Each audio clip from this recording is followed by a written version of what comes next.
반갑습니다. 어제 본문을 묵상하다 보면 율법은 아무 쓸모없는 것인가? 그렇다면 율법은 왜 있는 것인가? 라는 질문을 할 수 있습니다.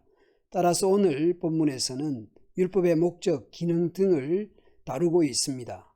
먼저 19절에서 율법의 기능을 전체적으로 다루고 20절부터 자세한 설명으로 이어집니다. 19절의 내용을 네 가지로 정리해 볼 수 있습니다. 첫째, 죄 때문에 죄를 밝히시기 위해서 죄가 무엇인지 깨닫게 하기 위해서 율법이 있습니다. 두 번째는 첨가된 것입니다. 더하여진 것이죠. 세 번째는 약속의 자손이 오실 때까지입니다. 기한이 있습니다. 천사들이 전해준 것을 사람들이 받아서 공포한 것입니다. 먼저 20절에서는 4분의 중개자에 대한 설명입니다. 그러나 중재인을 필요로 했던 율법에는 두 당사자가 있어야 했지만 약속을 하는 데는 하나님 한 분이면 됩니다. 가령 율법을 주실 때는 모세가 중재인으로 하나님께 받아서 이스라엘에게 전하였습니다. 그런데 아브라함에게 약속을 주실 때는 하나님께서 직접 아브라함에게 하신 것이죠. 정리하면 율법은 간접적이고 약속은 직접적입니다. 율법은 모세가 하나님께 받아 백성에게 전달한 방식이니 둘이고, 약속은 중재인 없이 직접 아브라함에게 하셨으니 하나라는 것이죠. 따라서 약속이 성취되는데 율법이 어떤 하나의 방법이 될 수가 없습니다.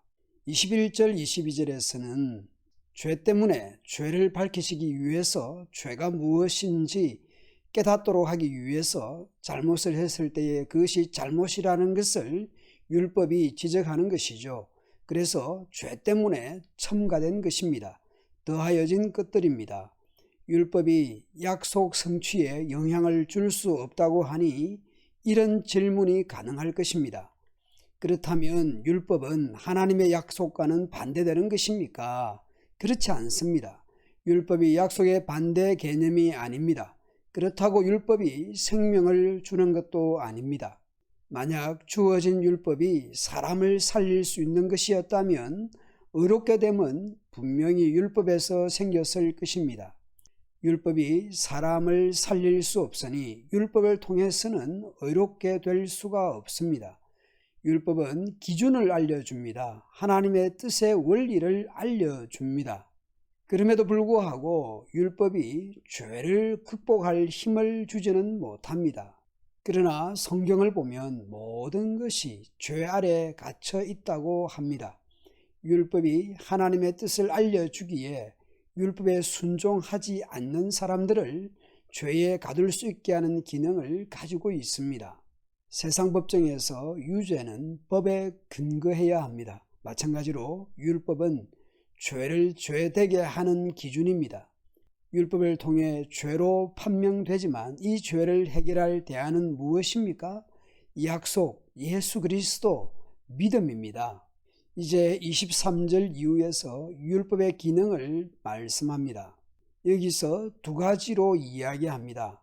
첫째는 23절부터 24절에서 예수님이 오시기 전 25절 이후에는 예수님이 오신 후로 구분하여 말씀합니다. 23절에서는 믿음이 오기 전부터 믿음, 곧 그리스도께서 오실 때까지입니다.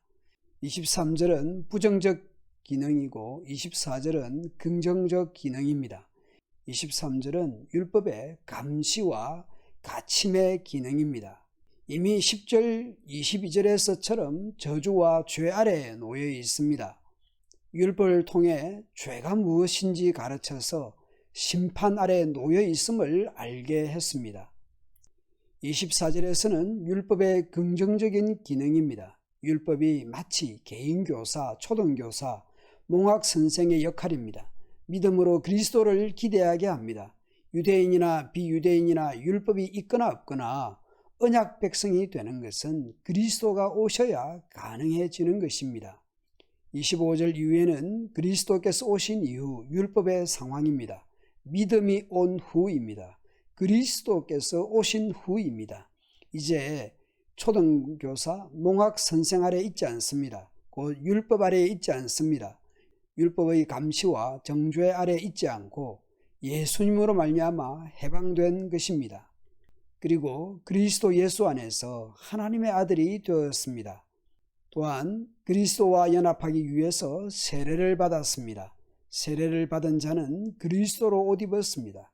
그리스도로 옷 입었다라는 것은 그리스도의 사람이 되었다라는 뜻입니다. 세상에서는 유대 사람이나 그리스 사람, 종이나 자유인이나 남자나 여자나 차별이 있습니다. 그러나 세례받은 물속에서 또는 그리스도의 옷을 입으면 유대 사람이나 그리스 사람이나 종이나 자유자나 남자나 여자나 차별이 없습니다. 왜냐하면 우리는 그리스도 예수 안에서 다 하나이기 때문입니다. 그리고 그리스도에게 속하여 있으면 여러분은 아브라함의 자손이요 약속을 따라 유업을 이을 사람들입니다. 유업을 이을 아브라함의 자손, 약속의 사람이 되고자 한다면 할례나 율법이 아닌 그리스도께 속해 있어야 합니다. 거짓 교사들의 주장처럼 할례를 받아야 하거나 유대인이 되어야 아브라함의 자손, 약속의 유업을 잇는 것이 아닙니다. 약속을 따라서 아브라함의 자손이 되는 것입니다. 할례 등으로 유대인이 되어야 하는 것이 아니라 오직 예수 그리스도를 믿음으로 되는 것입니다. 오늘날 우리에게 할례를 받아야 구원받는다고 말하는 사람은 주위에 없습니다. 그러나 유사 기독교, 이단적 요소를 띤 기독교의 가르침은 언제나 있어 왔습니다. 우리가 받은 복음에 뭔가를 첨가해야 하는 것처럼 주장하는 이들이 있어 왔고 앞으로도 있을 것입니다. 어느 특정 이단적 그룹에 들어가야 한다거나 특정인의 가르침을 받아야 한다거나 특정 교리를 받아들여야 하는 것처럼 주장하는 개인이나 집단은 있습니다. 이단적인 집단이나 가르침은 예수님이 다시 오시는 날까지 계속될 것입니다. 따라서 우리는 우리의 믿는 바, 복음의 내용을 항상 확인해야 할 것입니다. 그것은 날마다 말씀을 상고하며 말씀을 묵상하며 말씀에 순종하며 살아가는 것이죠.